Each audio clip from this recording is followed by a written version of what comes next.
Olahraga merupakan salah satu aktivitas yang dapat meningkatkan kesehatan fisik dan mental. Tetapi apabila tidak dilakukan sesuai kaidah dapat menimbulkan dampak yang sangat merugikan bagi olahragawan, yaitu cedera. Pemanasan dan pendinginan tidak dilakukan dengan baik dan benar sehingga tubuh tidak dapat beradaptasi secara fisiologis. Intensitas, frekuensi, durasi, dan jenis latihan yang tidak sesuai dengan kondisi fisik seseorang, sehingga dapat menimbulkan micro ataupun micro injury. Kelainan struktural dapat menimbulkan kepekaan terhadap cedera olahraga karena pada bagian ini menimbulkan tekanan yang tidak merata. Contoh, jika panjang tungkai tidak sama, maka pada pinggul dan lutut yang lebih panjang akan dapat tekanan yang lebih besar. Secara umum cedera berawal dari kerusakan sel.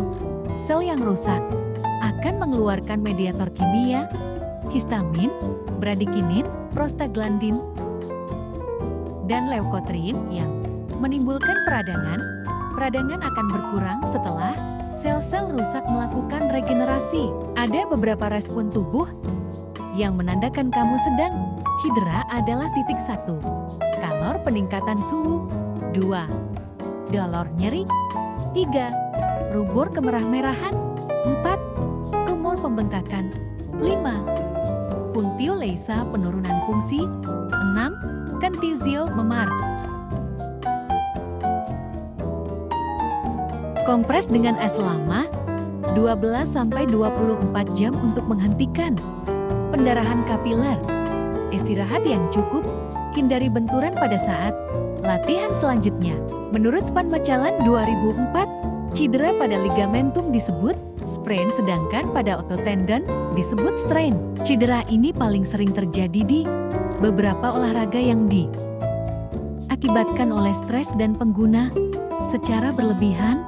Menurut Mechelen dibagi menjadi 3 bagian. Terdapat hematoma dalam ligamen dan ada beberapa serabut yang terputus menimbulkan nyeri. Lebih banyak serabut dari ligamentum yang putus tapi tidak lebih dari separuh ada rasa nyeri, tekan, cairan yang keluar, efusi, atau pembengkakan.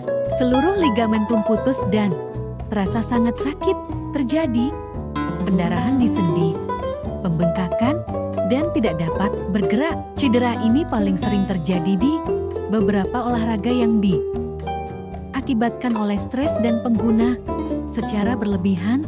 Menurut Mechelen dibagi menjadi 3 bagian. Terjadi regangan yang kuat tetapi belum sampai sobek.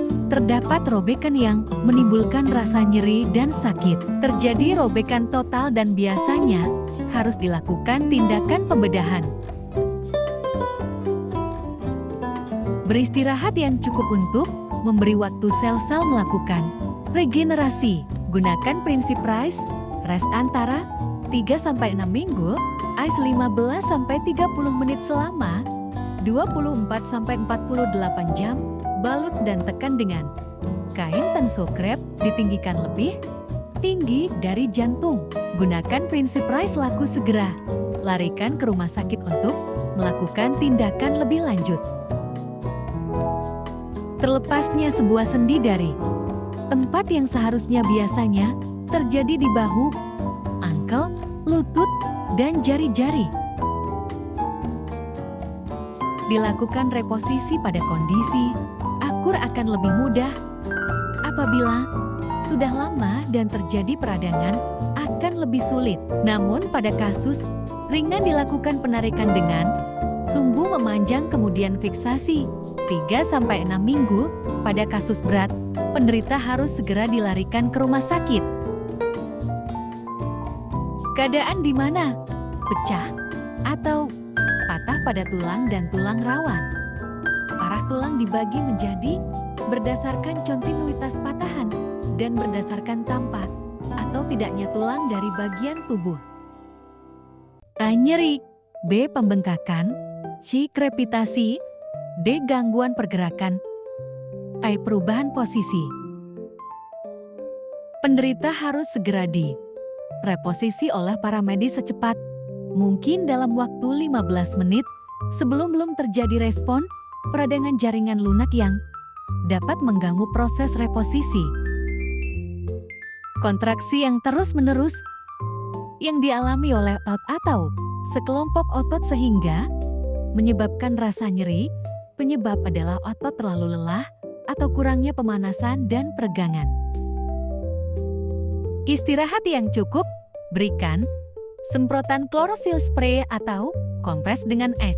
Menahan otot saat sedang berkontraksi sehingga kram dapat berkurang. Pecahnya pembuluh darah akibat trauma pukulan atau terjatuh, perdarahan yang berat dapat menimbulkan gangguan sirkulasi sampai dengan syak. 1. Perdarahan hidung. Penderita diposisikan untuk duduk lalu tekan sedikit batang hidung ke arah bawah tulang rawan. Hidung posisi ibu jari berhadapan dengan 4 jari lain. Berikan kompres dingin di sekitar batang hidung. Bila tidak berhasil, kemungkinan terjadi patah tulang hidung yang ditandai adanya perubahan bentuk hidung. 2. Perdarahan mulut. Pada mulut dan gusi hentikan dengan penekanan secara langsung dan kompres dingin. Apabila gigi goyang atau patah, jangan dicabut, segera bawa ke rumah sakit dokter gigi terdekat.